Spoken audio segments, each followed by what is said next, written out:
Eņģeļa valodas ir valodas, ko pasaule nespēj saprast. Ticīgie runā mēlēs, ko dod svētais gars. Tas ir Dieva kods, uz ko ticīgie var pārslēgties caur svēto garu.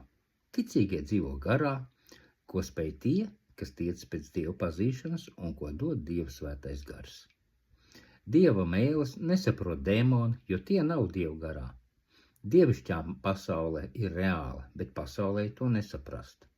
Dieva mēles ir liecināšana neticīgajiem. Uz zemes miljardiem cilvēku runā eņģeļu valodā, kas ir šifrēta. Pasaule to ir pētījusi, atzinusi, ka tā ir valoda, bet to atšifrēt cilvēkam nav iespējams. To saprot tikai Dieva valstība. Pasaulē mēs sazināmies mūsu cilvēku valodā, lai tas būtu saprotami valodā, ar kuru mēs sazināmies. Bet eņģeļu valoda ir svētā gara dāvana, kas daudziem palīdz atbrīvoties no atkarībām un vairāk iepazīt Dievu.